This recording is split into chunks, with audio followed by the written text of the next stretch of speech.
ಇದೇನ್ ಮಾಡುತ್ತೆ, ಚಿಕ್ಕದು ಅಂತ ಯಾವುದನ್ನು ನೆಗ್ಲೆಕ್ಟ್ ಮಾಡಬಾರ್ದ್ರಿ. ಉದಾಹರಣೆಗೆ ಇಲ್ಲಿ ಹೇಳ್ತೀನಿ ನೋಡ್ರಿ, ಇದೊಂದು ದೊಡ್ಡ ಬತೇರಿ ಐತಲ್ಲ, ಇದು ಎಷ್ಟು ದೊಡ್ಡ ಬತೇರಿ ಅಂದ್ರೆ ಇಡೀ ಒಂದು ಕೋಟೆಯಲ್ಲಿ, ಉತ್ತರಿ ದುರ್ಗದ ಕೋಟೆಯಲ್ಲಿ ಮೋಸ್ಟ್ಲಿ ಇದು ಸೆಕೆಂಡ್ ಹೈಯೆಸ್ಟ್ ಬತೇರಿ ಇರಬೇಕು.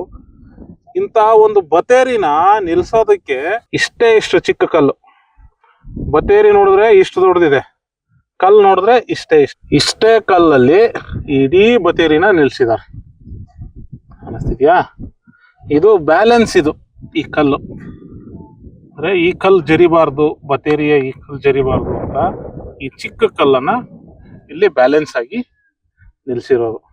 ಫಸ್ಟು ಬತೇರಿನ ಕಟ್ಟುವಾಗ ಈ ತರ ಹೋಲನ್ನ ಮಾಡಿ, ಆಮೇಲೆ ಅದಕ್ಕೆ ಈ ತರ ಚಿಕ್ಕ ಚಿಕ್ಕ ಕಲ್ಲುಗಳನ್ನ ಅಡ್ಡ ಇಟ್ಟು, ದೊಡ್ಡ ಕಲ್ಲುಗಳನ್ನ ಇಟ್ಕೊಂಡು ಈ ತರ ಬತೇರಿ ಮತ್ತೆ ಕೋಟೆಯನ್ನ ಕಟ್ಟಿರ್ತಕ್ಕಂಥದ್ದು. ಅದೇ ಮಧುಗಿರಿ ಕೋಟೆಯಲ್ಲಿ ನೋಡಿದ್ರೆ ಅವಿಗೆ ಈ ಐರನ್ ರಾಡ್ಗಳನ್ನ ಅಡ್ಡ ಜಡ್ದು ಕೋಟೆಯನ್ನ ಕಟ್ಟಿರ್ತಕ್ಕಂಥದ್ದು ಕಾಣಿಸುತ್ತೆ. ಇಲ್ಲಿ ಕಲ್ಲುಗಳನ್ನೇ ಬಳಕೆ ಮಾಡಿದ್ದಾರೆ.